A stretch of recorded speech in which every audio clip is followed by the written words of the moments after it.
Moon Knight, issue number 16. That is right, folks. We're still going strong in this book. How is this possible right now?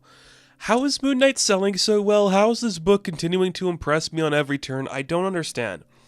It feels like a joke, if that makes sense. Like, somebody has been playing a sick joke on me for my whole life. Like, hey, you're going to love this character the first time you read a Moon Knight book, and then every time you get excited, the book's going to get canceled. But this one's doing too good. It's weird. It feels like at any moment they're going to pull the plug. So we have 16 right now. Next week we have the annual, and then we have 2 more books this year, and then it's still going on in the next year. So that's like a pretty good amount of Moon Knight coming your way. And a relatively small, like, creative team on this for the amount of work we're doing. I really like it. So, last issue, the personalities / alters all kind of came together. And now we're going to war with the vampires in Chinatown. So, because Tigra's away with her kid and Hunter's Moon's got his own mission he's dealing with, Mark calls Soldier and Reese to help as they head to Chinatown because they're going to make peace with a certain vampire whose name is Yulon? Lady Yulon? I think that's how you'd pronounce it. Just a very sexy anime character.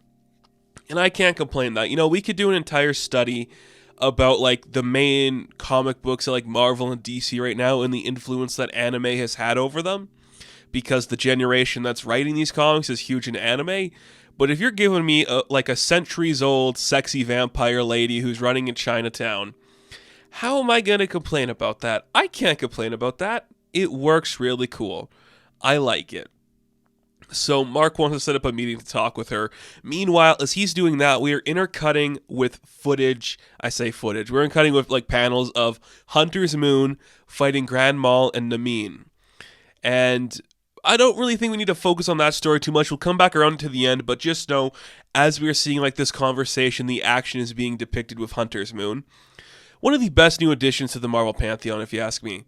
So the idea is that Mark's trying to get a little bit of help here, trying somebody who might go against the tutor. He thinks Yulon could do the job, calls her a coward for not doing it. She throws him against a wall, and things are just getting tough from there. And then she turns her face in, like, this really old school scary vampire lady. She's like, I fought under, like, the tutelage of some of the biggest assassins in the world, like the dread immortal Yi Yang. Like, I am the first of my bloodline created by her alchemy. I've killed 1,000 men at her behest a century before Vlad Dracula was even born. You walk into my territory and call me a coward. And he's just like, yeah, well, why are you afraid of him? And Soldier has the bright idea. Like, oh, it's because it's your old boss. Like, it's Yi Yang. It's the reason that you're scared to go against him. And then, I keep changing the name. Yulin. Let's go with Yulon, because it sounds like Mulan, and I don't know if that's accurate or not. But Yulon's like, maybe. Look, there's a lot of stuff involved with my old boss, and the thing is, I managed to escape her grasp a long time ago, and if I were to make any steps outside of that right now, she would come looking for me again. I'm not her assassin anymore. I don't want to be a part of that. The moment I, like, show myself to the world is the moment she's going to come back for me.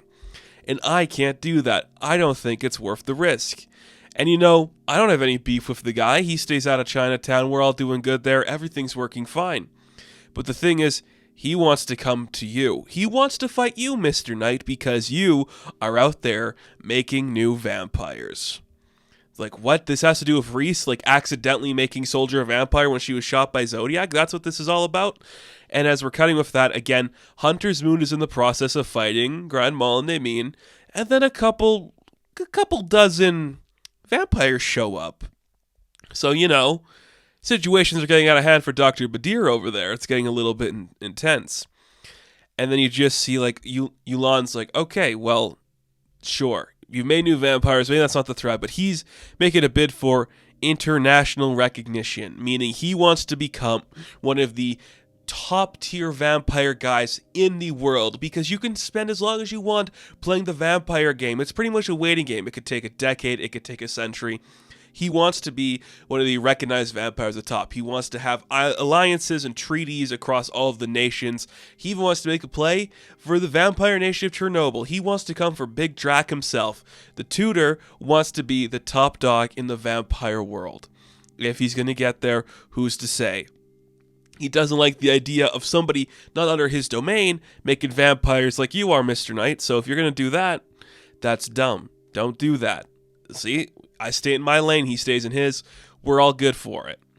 And then Mr. Knight, of course, like, well, that's stupid. So you don't want to attack, you don't want to help, that's fine. Can you give me anything to go off of that might be able to stop all of this from happening? She's like, well, they're holding a conclave in Manhattan, a bunch of, like, dignitaries and important people from across the vampire nation are going to be showing up at this location, and I know where it is and when it's happening. I can get you in the same room, but you'll be trapped with the most deadly vampires in the world. You're going up against the most deadly creatures ever known. Are you going to be able to handle it? He's like, of course I can. I know somebody who's going to enjoy that. And we cut to see Badir, who has crowbars and screwdrivers digging into his body. He is piled on top of some skeletons and corpses. Grandma and Namin are looking down on him. We're like, you know what? Why don't you go send a message to your friend Mr. Knight over there, Tell him we're coming for him. Actually, we'll do it ourselves. And then they crack his neck. And that is where the book ends. And I'm like, oh my goodness, this is intense. This book has found the perfect balance of just two people sitting in a room talking and a bunch of crazy shit going on in the background. Like, that is what this arc has been and what this whole book has been. I just adore it so much. This issue continued to be so fun and creative. I don't think Badir's going to be dead. Why would he be dead? He's just going to come back and everything's going to be hunky-dory because, don't forget, their god can resurrect people from the dead. I think this is not the last we have seen of Hunter's Moon. I believe he will be back in some form. Maybe not for a while. Maybe he'll be resurrected and he'll be evil or something, but there's no way this is the end of the character. He will be back in some shape or form. This book was fun. A little bit slower paced than some of the other issues, but it's just good to get back into this world. The artwork is fantastic. The artwork is beautiful. The concepts, the characters, everything is just looking sharp and fun, and you love every second of it. This book, it's better than we deserved, Moon Knight's gonna go fight a bunch of vampires. How can you hate that? How could you sit here and hate that? When it looks this good, it's this well written. We don't deserve this. We really don't deserve this, but we have it. And I love it. And I'm proud we have it. Very cool. I'm so glad we're in this era of Moon Knight. It's really fun. But will it end? Probably not, because Werewolf by Night is going to fuel the fire in the annual. Exciting stuff. Exciting stuff. So, Moon Knight issue number 16, I'm going to give an 8 out of 10. Now, thank you guys for watching this review. Be sure to like and subscribe to the channel. As always, you can check me out on Instagram, TikTok, and Twitter. And as always, I will catch you in the next one. Have fun. Stay safe. Good luck.